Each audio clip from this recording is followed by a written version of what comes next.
tema de agora que a gente vai bater esse papo é sobre o sofrimento. Por que existe o sofrimento, hein? Será que a vida seria melhor se não tivesse sofrimento? O que a gente faz com o sofrimento? Para falar sobre esse assunto, ele está aqui, escolhido a dedo para bater esse papo. Eu estava ansiosa por essa presença. É o Padre Edivaldo. Bom dia. Bom dia, Lu. Tudo bem? Graças a Deus, tudo bem. Que maravilha. Tudo bem. Padre Edivaldo, seja bem-vindo. Obrigado. E para começar, o que é sofrimento? Bom, o que é, o porquê e como, né? Em primeiro lugar, eu acho que o tema sofrimento é um tema importante que nós devemos conversar entre nós. É um tema complexo para saber e delicado, como a gente estava conversando. Primeiro, nós temos que perceber qual que é a nossa visão de pessoa humana. Quem nós somos. E, ao dar uma definição do ser humano, nós vamos perceber que nós somos finitos, nós somos limitados. E o sofrimento, ele faz parte da vida humana, faz parte da nossa história. O sofrimento é aquilo que nos causa dor, é aquilo que nos causa angústia, é aquilo que nos causa até o encontro com nós mesmos. Porque com o sofrimento nós nos deparamos com as nossas limitações, com as nossas impotências, e aí nós entramos na dificuldade de como lidar. E o necessário do lidar é também se conhecer para nos cuidarmos e perceber que o sofrimento ele entra em todas as dimensões da vida humana.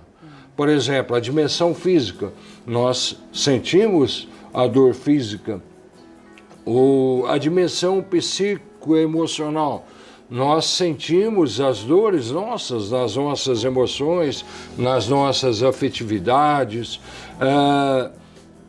e tantas outras dimensões que nós temos, nós também sofremos, temos as limitações e as dores, mas precisamos trabalhar conosco mesmo, conhecer, lidar, cuidar. Por exemplo, eu me entristeço muito como pessoa quando nós vemos sofrimento físico. Eu estou com uma gripe aqui. Tá. Né? Se eu falar, olha, hoje eu não estou legal, eu estou com gripe, vai aparecer aqui no estúdio, nós estamos com 3, 6 pessoas, mais 6, 2, 8, vai aparecer 8 remedinhos para gripe. Né? Toma chá disso, toma chá daquilo. Todos são solidários, né? Nossa, ótimo. Mas se eu falo, olha, hoje eu não estou legal, eu estou meio angustiado, né? Eu estou meio para baixo e tal. A nossa visão às vezes é, isso é frescura, é isso, é aquilo. Não, as minhas dores emocionais, elas são tão fortes quanto as dores físicas. E nós muitas vezes não somos empáticos, nós não ajudamos, não somos solidários e não colocamos à disposição da pessoa. É necessário também conhecer cada aspecto das nossas dores e, ao conhecer, cuidar um do outro, para que nós possamos diminuir os sofrimentos e diminuir as nossas dificuldades diante da vida. Parece que as pessoas têm medo, vergonha, como o senhor acabou de dar esse exemplo muito bom, que nos traz essa sensação, que as pessoas têm vergonha das suas próprias mazelas. É um grande mal-estar da civilização? Olha, eu creio que está aqui uma dificuldade da nossa sociedade hoje. Né? Nós fomos criados, ou temos a visão, que nós precisamos ser os maiores, os melhores, e precisamos estar como máquina pronta para fazer tudo. Às vezes queremos ser super-homens, mulher maravilhas, e não vemos as nossas limitações, as nossas dificuldades. Nós não temos a percepção, olha, eu não tenho condição de fazer tudo, eu tenho, né, por exemplo, alguns dons, mas não tenho todos. E trabalhar com a limitação é difícil para a gente. né? Saber, eu tenho que superar, mas eu tenho também que me conhecer como pessoa. E aí, ao me conhecer e ao definir como que eu me vejo, que eu posso caminhar. E aqui, se me permitem, também ao me conhecer como pessoa, eu preciso ter o termômetro, né, de qual são as pessoas, ou quais são as pessoas que eu vou tomar como aquele que vai me ajudar, né? Não estou vendo nenhuma caneta aqui, eu estou procurando uma caneta ou alguma coisa aqui. Só para dar um exemplo, na nossa vida, às vezes eu vou brincar um pouquinho, eu me sinto meio gripado, isso ou aquilo, né? Eu pego um termômetro e coloco em mim, né? E vou ver se eu estou gripado. Mas às vezes, diante de tantas situações, como que eu me sinto, eu pego o termômetro e coloco na outra pessoa Ora, eu coloco, como que eu vou saber que eu estou gripado? Eu vejo o outro como aquele que me dá referência, e não eu mesmo. E eu não me percebo como pessoa, porque eu me vejo a partir do olhar do outro, e não um olhar de mim mesmo. Então, para eu me conhecer, superar as minhas dores, as minhas limitações, eu tenho que me perceber como pessoa e, é claro, na relação com os outros também. Mas quais são os outros que eu vou colocar, né? As pessoas que eu conheço, as pessoas que eu amo, e não as pessoas com quem eu tenho dificuldade. Porque muitas vezes nas nossas relações, eu tomo como parâmetro aquela pessoa que não me quer bem, para não falar outra coisa. Né? Então aquela pessoa que fala mal de mim, mas ele não é meu ponto de referência. E aqui eu causo sofrimento para mim mesmo. Segundo lugar, as questões sociais. Nós hoje vivemos numa correria muito intensa, né?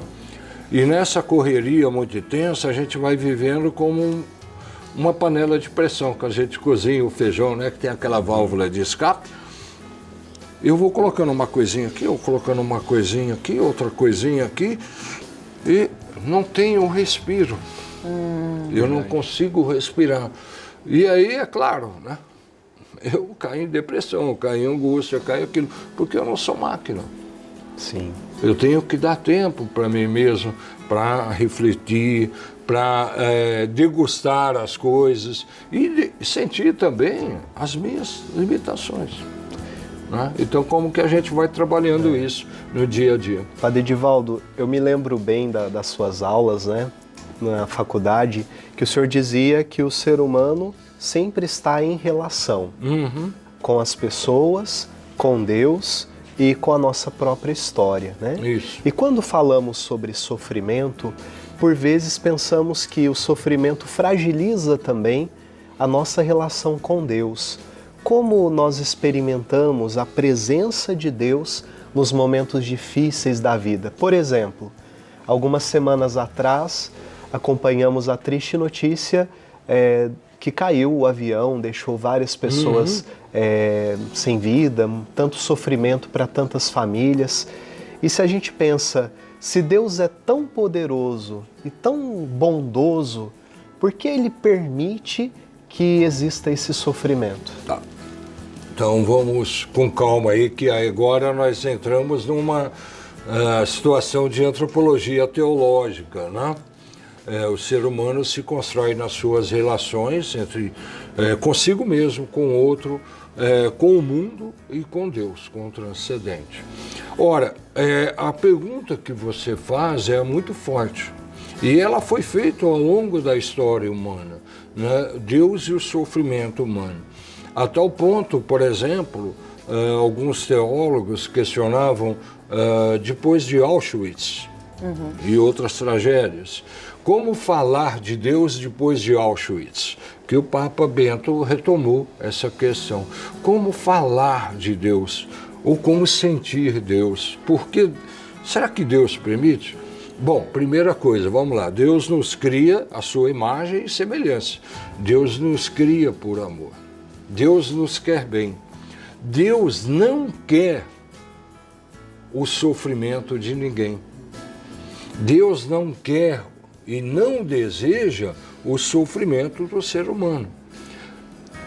Segundo, Deus não causa o sofrimento do ser humano. Então isso depende, é claro, da nossa visão de Deus, daquilo que nós percebemos Deus.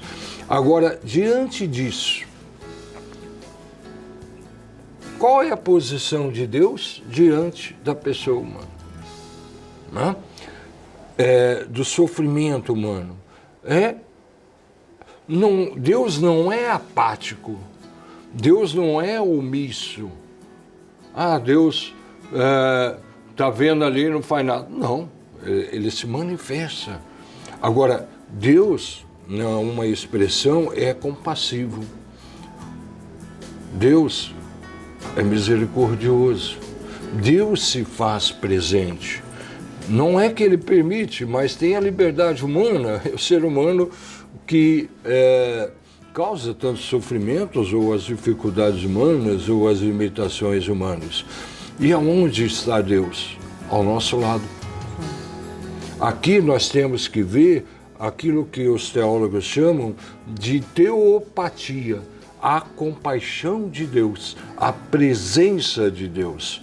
E ao se fazer do nosso lado, Deus se faz presente e nos ajuda a superar isso. Agora, aqui é uma coisa nossa, né? Quem são os culpados, sofrimento e tal, e aqui é difícil também, né? Por isso que é complexo. O que causa tanta dor? Auschwitz é fácil, a ganância, o poder, o não ver o outro como o outro. Os acidentes que acontecem na nossa vida são as limitações. Mas o que nós não podemos é colocar a culpabilidade em Deus. E nem também achar outros culpados. Mas, ao contrário, perceber, e aqui que nós temos que olhar um pouquinho, diante das dores e dos sofrimentos, como que nós agimos. E aqui que eu acho que Deus pode nos ajudar, ou a fé pode nos ajudar. Quando eu estou com um problema, com uma dificuldade, o que eu faço? Eu pego esse problema e coloco diante dos meus olhos. E não vejo mais nada. Não vejo as pessoas que estão do meu lado. Não vejo nem eu mesmo. E não vejo Deus. O sofrimento acaba cegando a nossa visão. Isso, os nossos problemas. A gente pega e coloca aqui. É necessário, e aqui entra a fé, colocar as dificuldades, os problemas nos seus devidos lugares. E eu me ver como pessoa. Eu ver as pessoas que eu amo. E aqui eu vejo Deus que se manifesta, me ajuda a superar as dificuldades. Então Deus não permite o sofrimento. Não é que ele dá. Não, mas ele se faz presente de um modo afetivo e efetivo para que nós possamos superar os sofrimentos. Entender, então, muita coisa, em especial que as tragédias têm relação com os limites, para a gente ter consciência. Ou as tragédias pessoais. Pessoais, tem relação com os nossos limites de vida. Como é bom a gente ter essa consciência da nossa condição humana em relação à vida. E muito importante esse olhar, né, sobre o que é o problema na minha vida, né? O que é, se mergulho no problema ou se eu tenho que olhar sobre a minha própria vida, aí Deus mora, né? E aí que a gente se permite. Na verdade, não é que Deus permite, mas é o quanto a gente permite também. Aí entra a liberdade humana ou as permissões. Eu não diria que ninguém quer o sofrimento de ninguém, né? Não. Vai depender, é claro, da visão de pessoa humana. Porque como que o sofrimento acontece? Dentro da fragilidade humana, ou às vezes os nossos desconhecimentos, ou até a malícia. Tem gente que quer tirar proveito do outro, né? Então nós temos que superar isso e perceber que a constância nossa é conhecer para cuidar bem. Eu acho que é isso que é importante. Legal. Como pessoa humana, como cristão, olha, eu conheço o sofrimento, dou espaço para você sofrer, né? Porque isso é importante Precisa também, né? O sofrimento amadurece também, né, padre? Aí vai depender como nós lidamos com o sofrimento. Precisa porque lidar, ele pode né? nos imir. O senhor falando, quando a gente estava conversando, antes do senhor entrar, tinha pensado assim, as mães, os pais falam assim para os filhos, né? Eu estou dizendo isso porque eu não quero que você sofra. Eu acho que aniquila um pouco a própria existência daquele ser humano, que ele precisa de existir lá na frente. Ao invés de dizer, eu não quero que você sofra, os pais, eles poderiam dizer, filho, eu quero te ensinar a sofrer. Como lidar com o sofrimento? Tá, eu acho que a intenção é boa, né? Nós não queremos que o outro sofra, mas também não podemos colocar numa bolha. Exatamente. Né? Eu até gostaria, né, de que os meus amigos não sofressem, né, dasse toda a proteção, mas também é o lidar, né? Eu volto a dizer, o lidar com as nossas limitações. Eu saber, olha, você vai cair, vai se machucar, mas levanta, vamos embora. Mas saiba que eu estou ali. Nas suas dores, nas suas dificuldades, conte comigo. Né? E aqui eu creio também a importância da família, da fé e tudo mais, né? E das pessoas que nos amam. Sim. Eu por exemplo, tenho amigos que eu posso ligar às 2 horas da manhã sem dificuldade nenhuma, sem receio nenhum, falar, olha, me ajuda aí, não estou legal, né? Me leva no médico, ou me escuta um cadinho. Isso. Como que nós podemos partilhar a vida e, vamos dizer assim, respirar, a válvula de escape, dar tempo para mim mesmo e nas nossas relações. E ajudar, né? Ajudar, outros colaborar nesse com o outro. Escape. Esse é o grande exercício da vida, ajudar o outro nesse escape. Padre Edivaldo, muito obrigada, um prazer. Deus abençoe vocês, muito obrigada. Obrigado pelo convite. Deixa eu dar um recadinho que eu acho que é importante. Claro. Hoje em dia se estuda muito sobre a fé, a religião nos nossos momentos de dores, né? E a fé ajuda muito. Tem um livro que eu, a mania de professor, vocês me desculpem. Qual é a tarefa? Dever de casa. Não, que é bom as pessoas lerem, né? A Religião do Cérebro. Olha! É um livro do Marino, ele da Unicamp, neurologista, ele mostra como a fé e a presença das pessoas nos ajudam nos momentos de dores e sofrimento. Muito bom, gostei da dica. Tá bom? Além da bela entrevista, muito do belo obrigado. bate-papo, essa dica boa pra gente. Quinta-feira que vem é meu aniversário, o senhor é meu convidado. Por favor, venha tomar um café comigo. Obrigada, Padre Edivaldo.